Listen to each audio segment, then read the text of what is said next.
नमस्कार। आज एक बहुत ही अनोखी कहानी की बात करते हैं। एक ऐसे गांव की कहानी जहां एक डिजास्टर, एक तबाही अपने साथ एक मिरेकल, एक चमत्कार लेकर आती है। चलिए देखते हैं कि आखिर हुआ क्या था। और यहीं पर इस कहानी का सबसे बड़ा कह सकते हैं पैराडॉक्स छुपा है। मतलब क्या होता है जब कोई आपदा एक चमत्कार बन जाए? है ना अजीब सवाल। यही सवाल इस पूरी कहानी की जड़ है। तो चलिए पता लगाते हैं। अच्छा, तो इस कहानी को हम 5 हिस्सों में देखेंगे। सबसे पहले हम देखेंगे कि कैसे एक गांव धूप से बिल्कुल झुलस रहा था। फिर अचानक एक तरबूज का ओएसिस कैसे बन जाता है। उसके बाद कहानी में एक ट्विस्ट आता है, जब यही खुशी एक बिजनेस बन जाती है। और फिर हम देखेंगे कि लालच की कीमत क्या होती है। और आखिर में कैसे सब कुछ ठीक होता है जब लोग मिलकर चीजें बांटते हैं। तो चलिए पहले हिस्से से शुरू करते हैं। धूप से झुलसा हुआ गांव। कहानी का स्टेज यहीं से सेट होता है जहां हर तरफ बस निराशा और कमी है। तो सोचिए, एक ऐसा गांव जहां जमीन एकदम तवे की तरह जल रही है, गर्मी इतनी कि पूछो मत। और ऊपर से गांव का जो इकलौता हैंडपंप था वो भी टूट गया था। जो मेन डैम था वो भी बस टूटने ही वाला था। मतलब पानी की जबरदस्त कमी और चिलचिलाती गर्मी। गांव वाले बिल्कुल लाचार हो चुके थे। और इस तकलीफ को एक गांव वाले के शब्द बिल्कुल सही तरीके से बताते हैं। वो कहता है, इस गर्मी ने तो मुझे पकोड़े की तरह तल दिया है।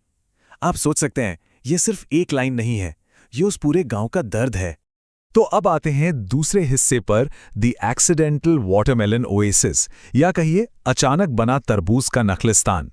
यहीं से कहानी में एक मजेदार मोड़ आता है, जहां एक तबाही अचानक एक तोहफा बन जाती है। हुआ ये कि एक रात में सब कुछ बदल गया। हुआ क्या? सबसे पहले बांध का जो पुराना जंग लगा ताला था वो टूट गया। फिर बांध का सारा पानी गांव के तालाब की तरफ बह निकला। और रास्ते में क्या था? विभीषण का पूरा तरबूज का खेत। वो पूरा का पूरा खेत पानी के साथ बह गया। और फिर जब ये सारे तरबूज तालाब में पहुंचे तो टकरा टकरा कर फूट गए। और नतीजा? देखते ही देखते गांव वालों के पास एक ठंडा लाल तरबूज के जूस वाला स्विमिंग पूल तैयार था। अब जरा सोचिए, गांव वाले जब सुबह उठे होंगे और उन्होंने तालाब का पानी लाल देखा होगा, तो पहले तो वो एकदम चौंक गए होंगे। लेकिन फिर उन्हें समझ आया कि ये तो उनकी किस्मत खुल गई है। उस भयंकर गर्मी में ये ठंडा तालाब किसी वरदान जैसा था। और बस सब लोग मिलकर उस पल को, उस खुशी को जी रहे थे। और अब आता है कहानी का तीसरा और सबसे क्रूशियल हिस्सा, जब खुशी एक सौदा बन जाती है। यहीं से कहानी का असली कॉन्फ्लिक्ट शुरू होता है, जहां सबकी खुशी की जगह किसी एक का फायदा ले लेता है। तो विभीषण ने देखा कि भाई सब लोग उस तालाब में मजे कर रहे हैं जो उसकी बर्बाद हुई फसल से बना है। तो उसके दिमाग में एक आइडिया आया। उसने सोचा कि इस तबाही को एक मौके में बदला जाए। उसने फैसला कर लिया कि ये जो सबकी खुशी है, इसे मैं अपने अकेले के मुनाफे में बदलूंगा। और देखिए, इस एक फैसले ने पूरी तस्वीर ही बदल दी। जो चीज़ पहले सबके लिए थी, एक शेयर्ड ओएसिस, वो अब एक फेंस्ड प्रॉपर्टी बन गई। मतलब उस पर बाड़ लगा दी गई। जहां पहले लोग बस खुशी खुशी आ रहे थे, अब वहां पैसे देकर आना था। जो पूरे समाज की चीज़ थी, वो अब एक प्राइवेट बिजनेस बन चुकी थी। और कीमत क्या रखी? 15 रुपए प्रति घंटा। जी हाँ, 15 रुपए फॉर 1 आवर। जो मजा कभी मुफ्त था, सबका था, अब उसकी एक कीमत थी। तो अब देखते हैं चौथा हिस्सा, the high cost of greed, यानी लालच की ऊंची कीमत। अब देखते हैं कि विभीषण के इस फैसले का नतीजा क्या निकला और गांव वालों ने क्या किया। तो जैसा कि इस चार्ट में साफ दिख रहा है, उसका प्लान बुरी तरह से फेल हो गया। पहले दिन तो चलो कुछ लोग आए, दूसरे दिन और कम हो गए, और तीसरे दिन जीरो, कोई भी नहीं आया। भाई सीधी सी बात है, गांव वाले उस चीज के लिए पैसे क्यों देंगे जिसे वो अपना समझते थे? और तभी उसे एक बहुत काम की सलाह मिली।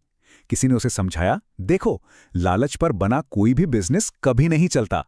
तुम्हें इसे खुले दिल से सबके साथ बांटना चाहिए था। ये सलाह असल में कहानी का एक बड़ा टर्निंग पॉइंट थी, एक सीधा सीधा मॉरल लेसन। तो अब विभीषण अकेला बैठा था अपने खाली तालाब के पास। हाँ, तालाब मुनाफे वाला था, पर उसमें कोई था ही नहीं। और तभी उसे अपनी गलती का एहसास हुआ कि उसने पैसे तो कमा लिए, लेकिन अपने लोगों को, अपने समाज को खो दिया। और अब आते हैं कहानी के आखिरी हिस्से पर, शेयरिंग रिस्टोर्स द विलेज। मतलब कैसे बांटने से गांव फिर से एक हो जाता है। यहाँ विभीषण को एक मौका मिलता है अपनी गलती सुधारने का और वापस अपने लोगों के बीच जाने का। लेकिन गलती सुधारने का रास्ता इतना आसान नहीं था। उसे कुछ कदम उठाने पड़े। पहला, उसे सलाह दी गई कि वो गांव में एक मेला लगाए। दूसरा, उसने जो भी पैसे कमाए थे वो सारे के सारे उस मेले पर खर्च कर दिए। तीसरा, उसने सबके सामने पब्लिकली गांव वालों से माफी मांगी। और चौथा और सबसे जरूरी, उसने ऐलान किया कि ये तरबूज वाला तालाब अब हमेशा के लिए सबके लिए फ्री है। और बस पूरे गांव ने जश्न मनाया। सब लोग फिर से एक हो गए, माफी और दरियादिली की वजह से। उधर बांध की भी मरम्मत हो गई। लेकिन असली चीज थी वो सबक जो सबने सीखा। गांव में वापस वही प्यार और अपनापन लौट आया। तो इस पूरी कहानी का मॉरल क्या है? बहुत सिंपल है। असली खुशी बांटने में है। यही इस कहानी की सबसे बड़ी सीख है। और आखिर में ये कहानी हमें एक बहुत ही ज़रूरी सवाल पर सोचने के लिए छोड़ जाती है। सवाल ये है कि अपने हक का पैसा मांगने और लालची बन जाने के बीच वो पतली सी लाइन कहाँ होती है? कहाँ पर कॉम्पेंसेशन ग्रीड बन जाता है ना? एक मुश्किल सवाल। ये कहानी भले ही साधारण हो, पर यह सवाल हम सबकी जिंदगी से जुड़ा है और शायद हम सब इसका जवाब आज भी ढूंढ रहे हैं।